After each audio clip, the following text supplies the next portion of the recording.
freedom from depression, just like the phoenix rising from the ashes. In this particular case, from burning flames, it's rising up, and it's going to fly high above the horizon to look far into the future with courage, confidence, and ferocity.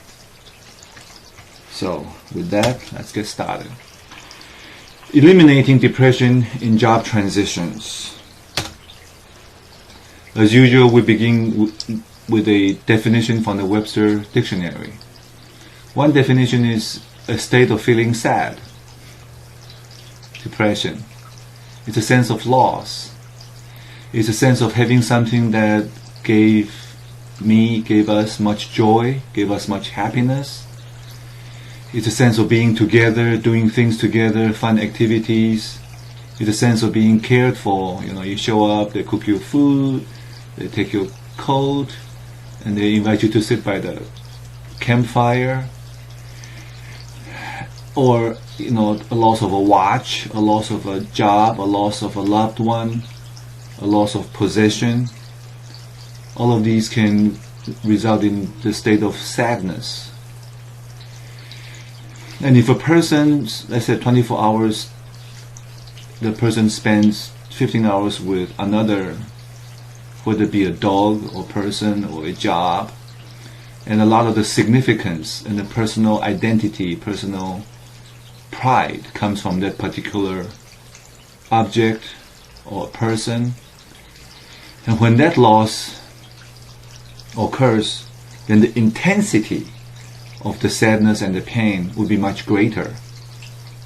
So, and then you end up with a depression because it's big, it's pervasive, and it's profound. Here with a picture of a doggy being stuck on ice with his claws out. Okay, moving on. And one basic principle, it seems like loss and change is inevitable, unavoidable in this life. So when it does happen, we either express or we depress. Unexpressed feelings don't die, they come back in uglier ways. So when people say if you don't cry all your tears, you will never laugh all your laughters. And when you and I were having lunch with our friend in Long Beach a couple of days ago, and the person was really concerned about driving long distances to go to court. And, so a lot of emotions was pent up, resistance or whatever, and that got expressed, and hopefully the intensity of the experience drops, and then the ideas and opinions of 2-3 of her close friends also came into play. So now she should be in a different place. So expression is very important to go through midlife review. So anytime we talk about how we feel, we must come back.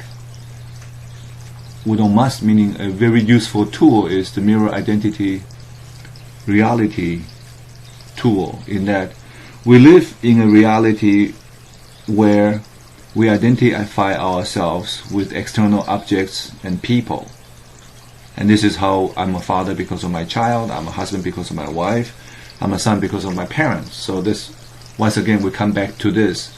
And this mirror identity principle is important because depression is in the context of loss and change. And it is a loss and change in our relationship with some external object or person. Because when I look into my wife's face, I'm a husband. So her face is like a mirror to me. And when that mirror is no longer there, I may feel a sense of loss and change. Right? So it is all in relationship to how we define ourselves. Is that clear, or does that make sense, Marianne Frances? Makes sense. Okay, moving on. Okay, so there's a fundamental question. Okay, why do I get depressed? And some people are more prone to depression, some other people are less prone to depression, and people say there are biological reasons, there are genetic reasons, there are DNA reasons. That may very well be. I'm not a doctor, I'm not here to talk about that. I'm talking about some basic principles and how we can use them to help ourselves in times of difficulties. So the question is, Are you a producer or a consumer? And what do I mean by that? Yeah, what do you mean? Consumer, give me relish and ketchup. Okay? Yeah. So I need other people to embellish me. I need other people, quote unquote, to bring me happiness. And if I may use the 7 habits analogy, right? So we go from dependence to independence. Yeah. You know, so when a person is dependent, say emotionally, physically, financially, psychologically, so and they can become emotionally independent by, you know, be proactive. Yes, I can. Begin with the end in mind. First things first. So the first 3 habits takes a person from dependence to independence, and the second 3 habits, think win-win, seek first to understand and to be understood, and then synergize. Those 3 habits takes you from independence to interdependence. We live in an interdependent reality. You know, I cannot be a happy husband unless my wife is happy. But sometimes we get confused and we think we are independent and that's all we are. But based on the mirror identity principle, we really do not exist independently anywhere. It's always in relationship. Yeah. So if you are a consumer, you know, I want relish, I want ketchup, I want this, I want that, and you've been giving that to me, and now I don't have it. I don't have the ability to generate it, and I feel sad. There's a loss. It's a permanent loss if I'm unable to recreate it. Some people, you know, they remarry, some people they find new jobs, some people find whatever. So they have the ability to recreate the needs they have, the ways to satisfy their needs. So there's the consumer, okay? Let's move on to the producer. Producer is here. This bottle,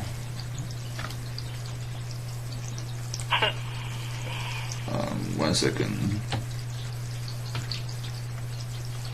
This bottle here, control. This thing is not working the same today.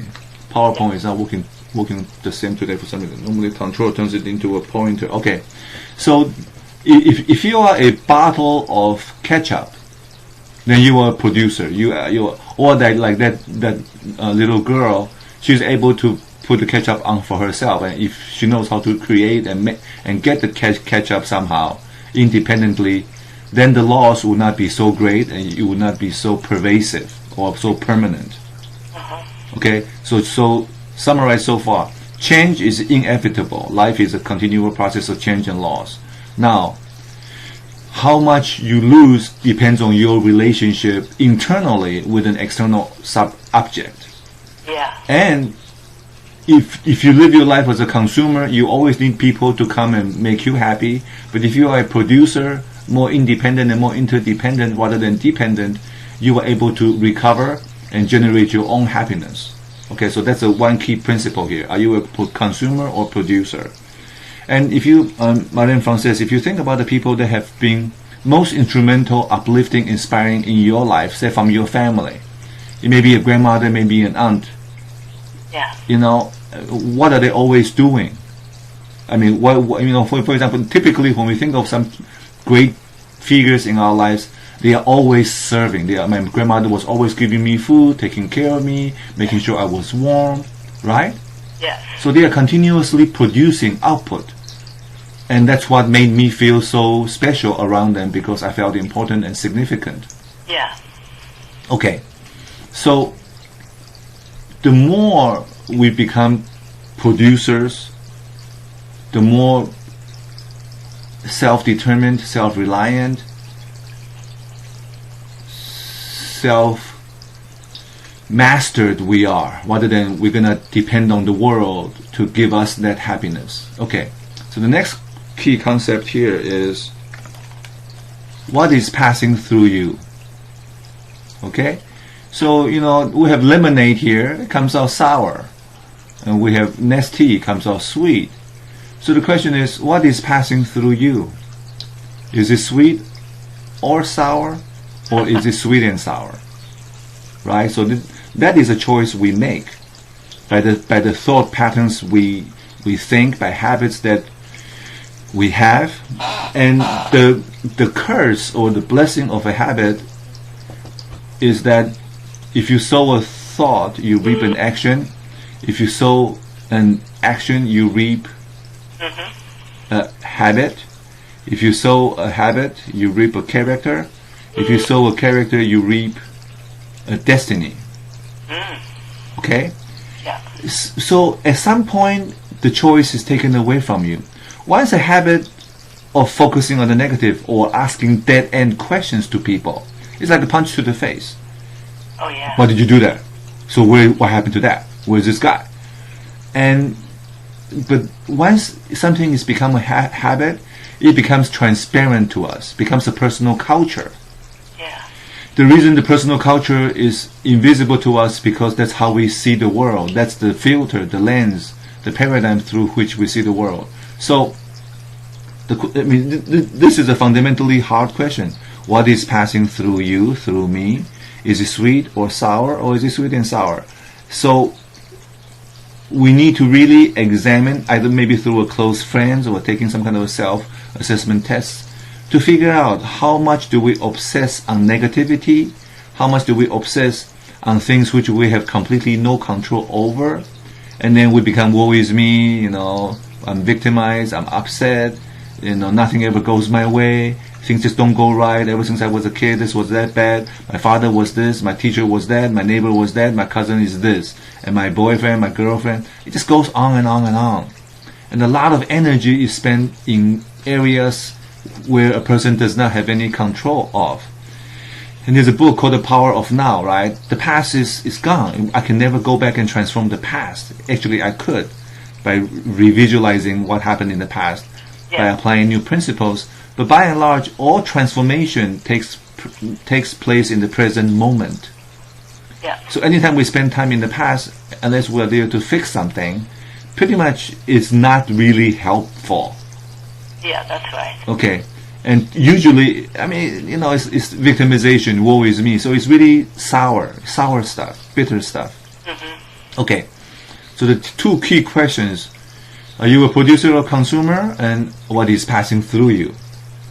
And the good news is we have complete control over both of these if we focused on it. Yes. Yeah.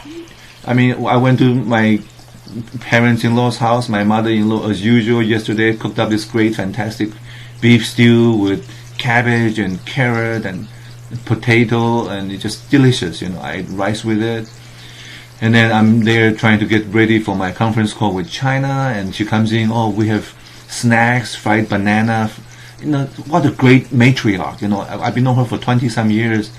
She's like the summer breeze. She's like the sun. She's all pervasive. She's always there. And I commented to her when my wife and myself were having dinner with her.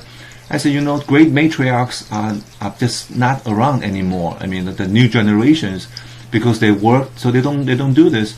And at the same time, I made a statement to myself that when the day comes, depending on what I'm doing in the world, I would like to become, her. I would like to cook up good food and have people enjoy it and serve it up. And I made that determination to myself. I kind of said, yes, I want to do that.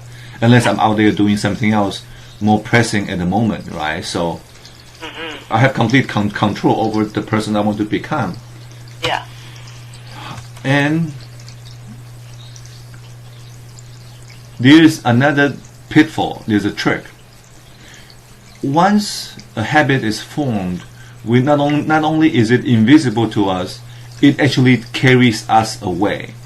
If somebody says something that I'm unhappy about, I have an emotional response. I get angry, or I get offended.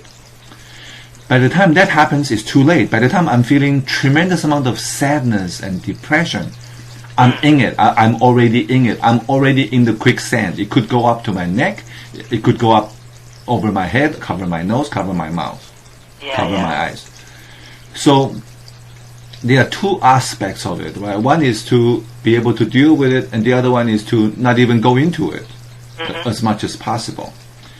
So people say, create your automatic or default response to changes and losses now. By the time, I'm sitting there crying over not having ketchup, it's too late. I don't have the skills. I don't have the competencies. I don't have the knowledge. I don't have the time. I don't have the desire. I don't have whatever it takes to create it. Right? So it is something that we create right now for it to take effect, let's say 5 months, 7 months, or 5 years, 7 years, 10 years from today. My personal spiritual quest took well over 20 years. Yeah. And I'm still struggling with it, So, but it pays off. Oh yeah. The author of the Secrets of a Millionaire Mindset, Harv Eker, said, for 7 days, have no negative self-talk, have no negative noise between your ears, because he says the reaction to negativity, typically takes 7 days to clear out. And he says negative thoughts move at the speed of crap, and crap moves, will pass your life in 7 days. So if you begin to cultivate crap in the mind, you will be crappy for 7 days. And if you don't have any crap in your mind, you won't be crappy after 7 days. It's an interesting concept. Obviously there are some things which we've done so fundamentally traumatic, it could take 7 years or 70 years or 7 lifetimes. Who knows? Yeah. Okay.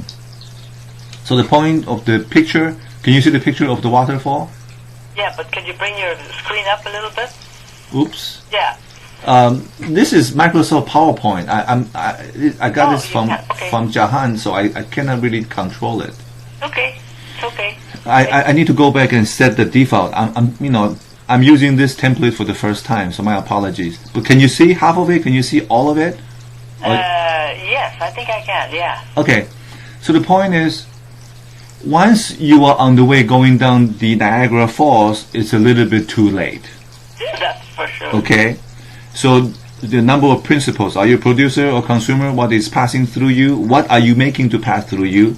And you gotta create that reaction. You gotta create who you want to be, because once you get caught up in the victim stream, you're just gonna flow downstream, at least for that particular time. Right. Okay, then you're gonna get out, dry yourself, and regroup. Okay. So habits, it's our nemesis, is also our best friend. Depends on how we use it consciously and mindfully. It's an obvious rhetorical question: who has more control in her life? Is it a consumer or a producer? Right. It's obviously a producer. Yeah. And in this particular case, this person is basically powerless at this point, right? Yeah. He or she is unable to, unfortunately, to get the basic essentials. So it's very clear who we want to be. Yeah. And by all means, I'm not judging anybody. I'm just, using that picture as an example. All right. So what are you producing? Are we producing the mangoes we want, or are we, are we just becoming good at spying the mangoes? Are we becoming good at touching the mangoes? So each cause has very specific consequences. When I was studying Buddhism, right, and I read this. It goes, well, if you lie and you steal, you'll be afraid of authority. And I go, if you are, you're addicted to heroin, there's paranoia, because there's always the fear of being caught. Sure. But I never thought that when I walk into a store and I sneak a mango into my pocket, I'm actually creating fear of authority.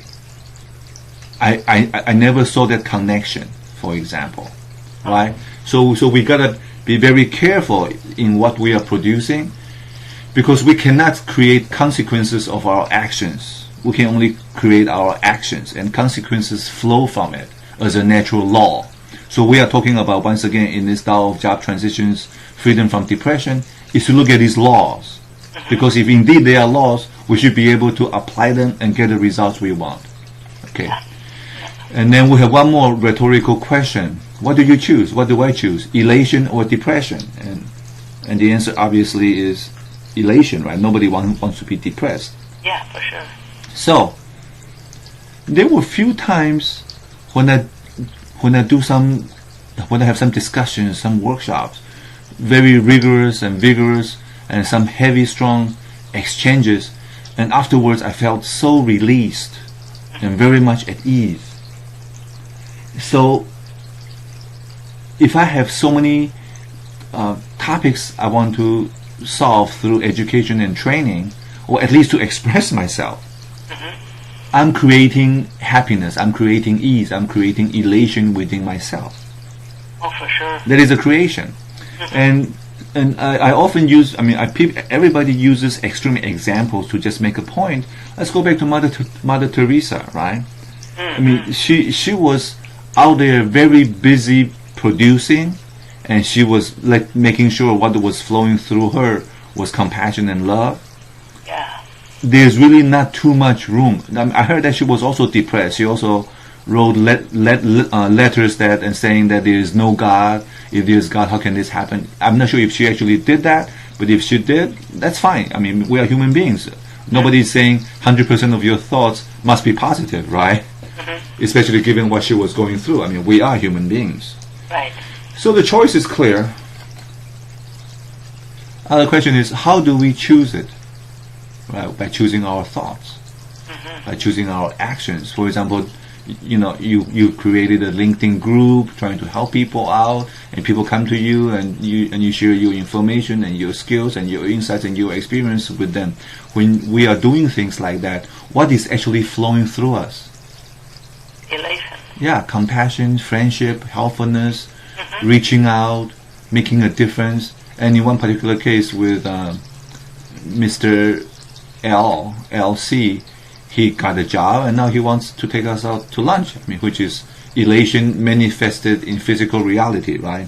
Right. So obviously we didn't do it for that reason. Actually, it's too far to go, anyways. But the point being, when we fill our days with actively actually producing and helping, it makes a difference. Oh yeah. Right. So once again, come back to the 7 habits of highly effective people. Be proactive. Be self-determined. Right? And we have 100% control over these things. We may not have, we don't have control in how the world will react to it, but we have control in how we want to think, how we want to act. And that, in my mind, is the best antidote to depression.